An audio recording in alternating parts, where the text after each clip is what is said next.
stop me now, they won't stop me now, they won't stop me, no. They won't stop me now, they won't stop me now, they won't stop me, no.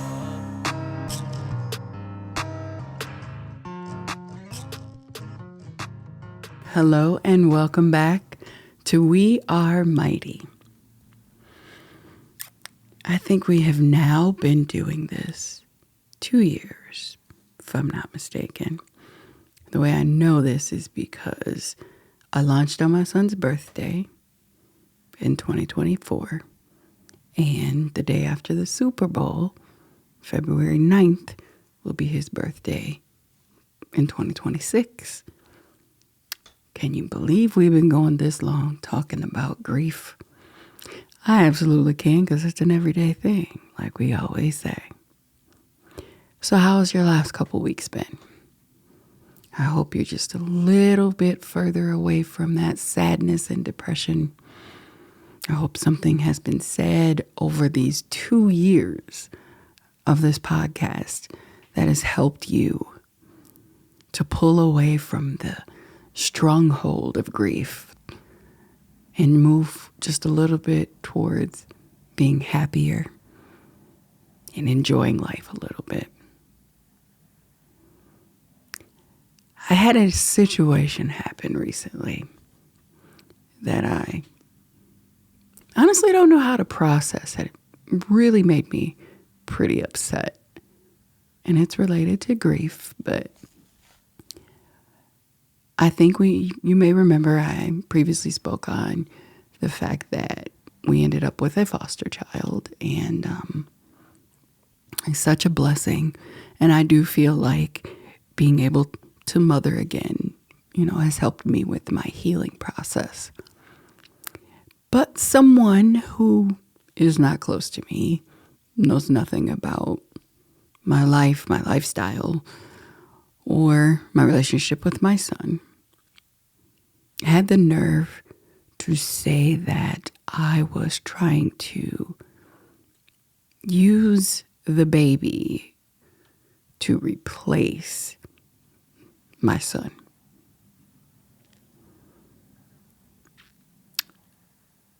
Yeah, that really pissed me off. First of all, there's no way. There's no person. There's no thing. There's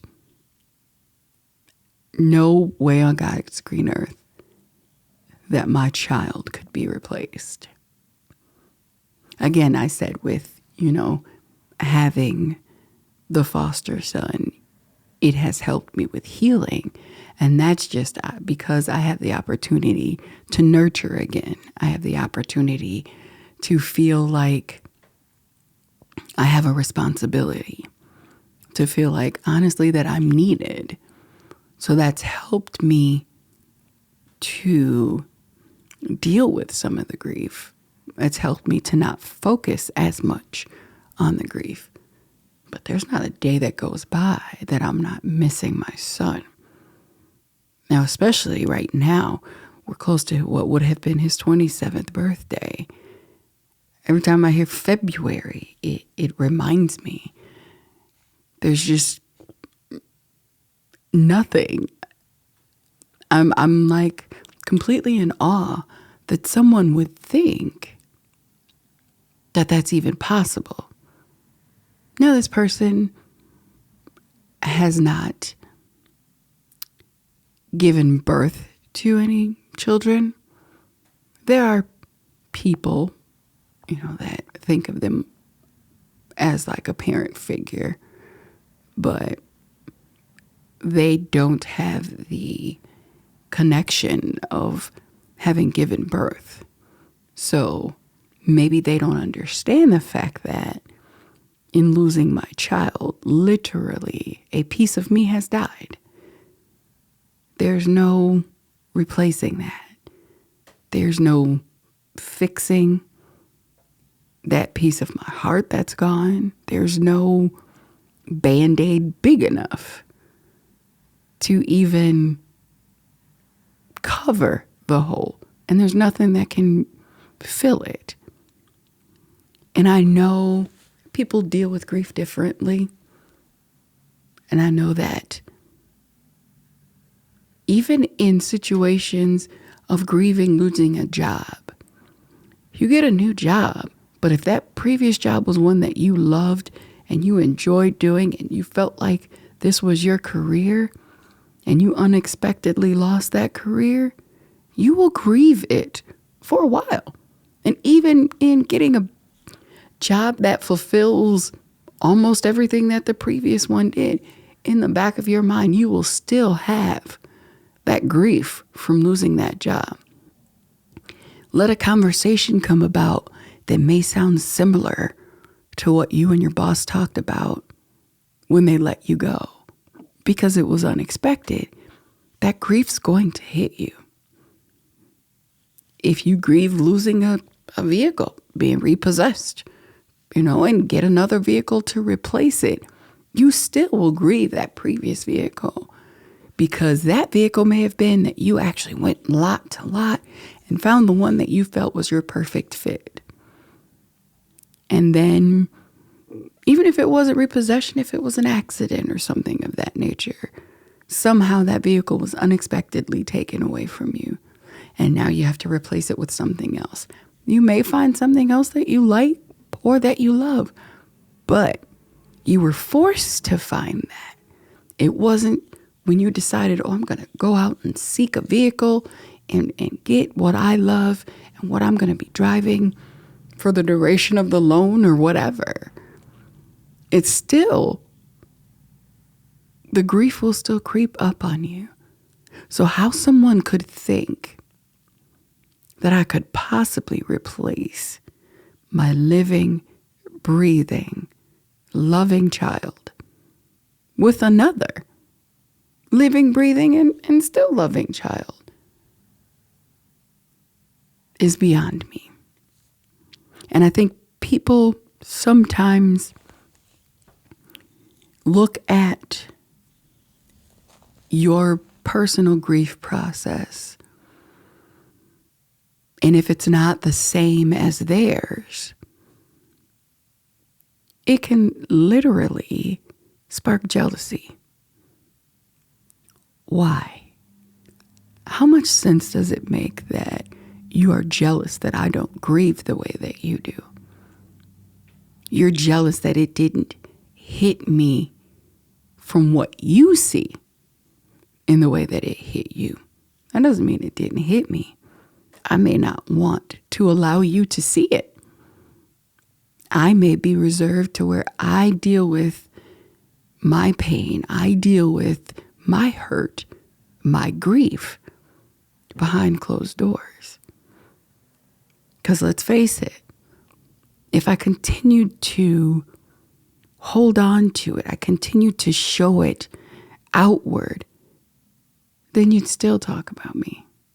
What's wrong with her? Why isn't she to this point yet? Why isn't she to that point yet? And instead, it's being swapped out for, why is she at this point already? It's a catch-22. You can't win for losing. But that is a very unrealistic thought. It's actually a very insulting thing to say. It's a very upsetting thing for someone to believe. And if you know or knew my relationship with my son, there was no way that thought could ever enter your mind. And I hate to say it, but if you were someone who had given birth to a child and went through that loss, or even not go through the loss, someone who has given birth to a child who has had that connection and then have that child taken from you for whatever reason, in whatever way, there's no way you could believe that a mother would replace their child with anything, living or not. It has literally bothered me for days that someone would come to that conclusion. The conclusion couldn't have been that this child deserved a chance at a family that loved them. And it just so happened that I was one of the people who was asked. And it just so happened that I was able to provide that for him because I am a loving mother, because I am a caring mother. Like that just, I mean, if I'm just real with it, that just blew me. Like, I can't even fathom someone having that kind of a thought. I would never. And it just makes me think how many people actually believe things like that when someone is going through grief and, you know, something happens, or, they got a new car. They forgot all about losing so-and-so. How stupid does that sound? And I think they just have an issue with you moving forward. I mean, that has to be it. You have an issue with seeing that I am trying to be on this positive road, that I'm trying to not let grief be my identity. So because of that, I must have completely replaced my child. Like, does that make sense? We have to be careful with the things that we say and do related to others and their journey. Because there are people who 3, 4, 5 years later who may not be able to compose themselves, who can't even speak on their loss. And that's fine, because it's their loss. It's their journey. I would never down a person for whatever stage they are in their journey, however they deal with their journey, or whatever they say related to their journey, because it's theirs.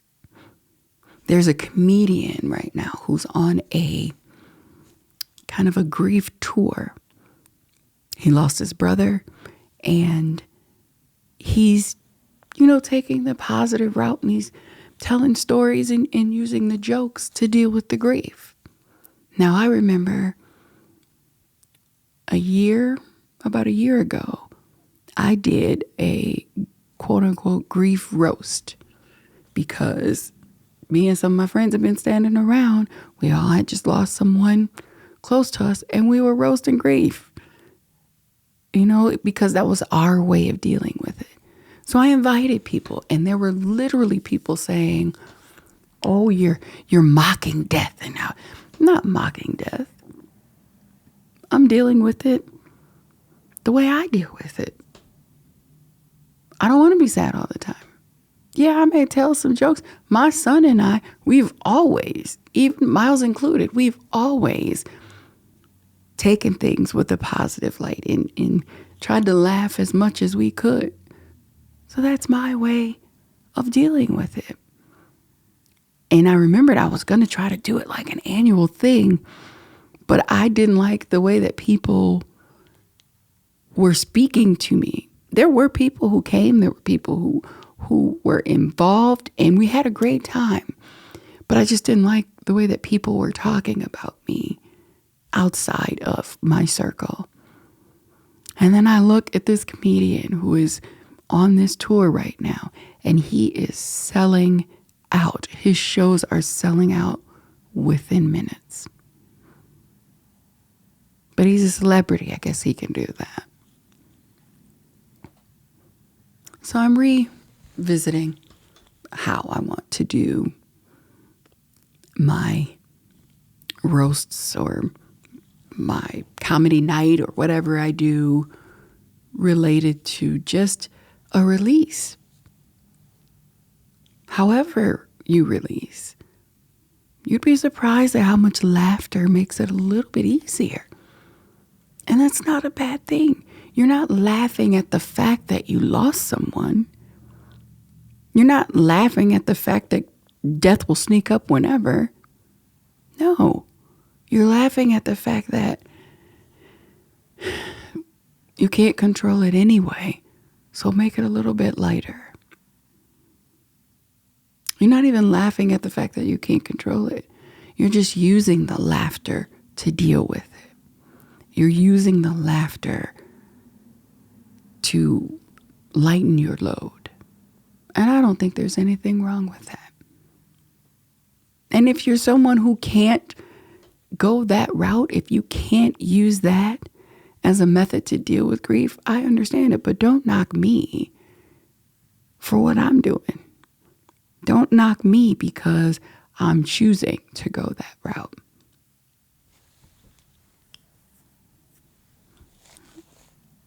It's crazy to think that I've been coming up with topics for the past 2 years to even talk about here. But that's because every day it's something different. Every day it's something new. That's the journey.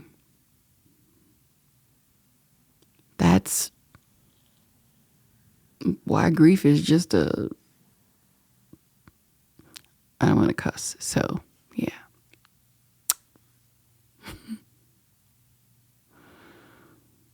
This week has been so rough because I know my son's birthday is coming up. And even with that, I have gone to the cemetery every year on his birthday. And I do plan to go this year. And there are people who say weird stuff about you going to the cemetery. Yes, I know my son's not there. I know. But the physical representation of him is laid to rest in that spot. That's the area that symbolizes the fact that he was here. The fact that he is gone. But it is a place where I can go to just remember, to memorialize. Now, of course, I'm talking to him all the time everywhere I go. But sometimes I go there just for a candid conversation, if you will. And I'm sure it doesn't make sense because I know he's not there. But he's with me all the time, so.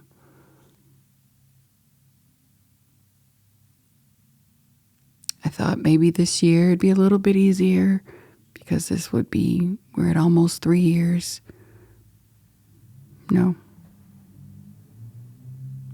I had a flashback just this morning of a positive time with him and sent me into a spiral. That's not something that I want people to see. And so I do try to contain it. I literally fought off an anxiety attack. But that does not mean that I miss him any less. I don't think I can miss him any more. But I definitely don't miss him any less. So just think about how your words can affect others. There's a guy I know who just the other day was the 1-year anniversary of him losing a family member. And he cried most of that day. And the crazy thing is, the reason I know this is he sent me a message and said, I owe you an apology. I didn't understand when you were still crying a year later. I didn't understand the way that you were processing your grief. And until I got into this position where I've had to deal with it, now I get it. And that that was a shocker for me. Like, like I said, I know people don't understand how I'm dealing with my grief, and that's fine. But for someone to actually apologize for not understanding, that meant a lot. But I wonder how many others there are. I know that there are people who criticize me even doing this podcast. Why are you still talking about it? You'll never get over it. What is that going to do? It's going to help somebody. It helps me. Again, doesn't make me miss them any less, but it does lighten the pain a little bit. I still have days where I reach for my phone to text him and tell him something, or reach for my phone to call him, or speaking to my oldest son, catch myself from saying, "When's the last time you talked to your brother?" Those things are hard. And it's like a slap in the face, a kick in the gut, a punch to the chest when you realize they're not here anymore.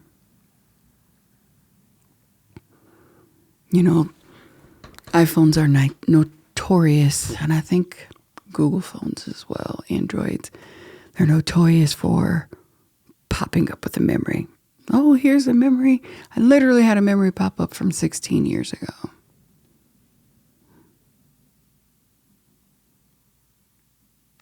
I don't know if that's a good thing or a bad thing. I think it depends on the day and it depends on the memory. Because there are memories that make me laugh until I start to cry. Or there's memories that just make me smile. Remembering how goofy my son was.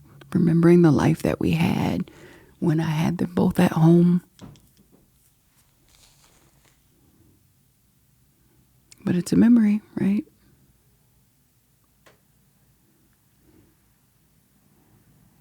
Those memories mean so much. And I never used to be the content creator type or the one who, when I'm on vacation or when I'm at an event, who did a lot of recording or did a lot of taking pictures. But now I'm in like this internal fight with myself because you never know. It's important to make those memories and have some type of tangible, I guess, evidence of those memories in case the loved one is taken away from you or you are taken away from that loved one. I hate thinking about those things, but unfortunately, it's a fact of life. So now I have to work on my balance of not taking so much away from the moment with having my phone out, because that used to be my thing. Like, how are they even enjoying the moment? They're holding their phone up. What are you doing? How are you even realizing what you're seeing in front of you? But then they've got that memory now. So that's one thing I'm working on. I want to keep the memories, but I don't want to take away from that moment. And I don't want to not have something to look back on. So it's another internal fight. I'm doing a little bit better with trying to keep the memories somehow. At least snap a quick picture. I've actually gotten to where my storage is full in my phone, so do I pay for extra storage, remove things, then I have to remember where I stored them? I'll probably just pay for extra storage. But the thing is, you never know when a memory will be your last memory. And that's probably one of the worst ones to pop up. When the memory of July 16th, 2023 pops up. The videos of us bowling. The pictures of us smiling. The video of him eating wings and getting ranch sauce on his face. But to know just hours later that he would be taken from us. That's the hard part. I made a post recently about how it's really crazy that everything, when you suffer a loss, becomes grief time. It's like that's your BC and AD. BD and AD, I guess. I don't know. Before death and after death. Everything that you talk about, every memory now is, oh, well, no, that had to be at least 4 years ago because so-and-so is still alive. Or that couldn't have been that long ago because it's been since we lost so-and-so. And I truly think that it's not even something that we think about. It's just that grief has that much of an impact on us that becomes a monumental time to where that is now our timepiece. And I try not to think in that way. Oh, that was before Miles died. Oh, that's been since we lost Miles. But it's really hard. And I notice everyone around me is the same way. It may not be talking about when my son died. Somebody else that they lost that was close to them. Oh, yeah. That was so many years ago because that person was there. And we lost them 3 years ago. So it had to be. Pay attention. You'll be surprised at how much that is how someone who was dealing with grief tells time. But what's the alternative? I don't even know, because I just feel like the grief has taken so much from us that we can't change that. Do I want to? I don't know. My therapist told me that the last 2.5 years have been all about Miles. And they have. But he said it's time for me to move forward and focus on myself a little bit, because I know that Miles would have wanted that. And I do. I mean, Miles was sick with COVID, and I try to take care of him. Mom, I'm fine. I'm fine. Go. You got stuff to do, Mom. I'm good. So I'm going to try. I make no promises, but I'm going to try. Are you to that point yet? Have you focused so much on that loss that you have lost years? Is it time? I can't tell you when it's time, but pay attention. You may not have even realized how much you've lost in dealing with that grief. I don't want to do this by myself. You can move forward with me. You don't have to replace them. You don't have to stop thinking about them. Just think a little bit more about yourself and your well-being, and move forward.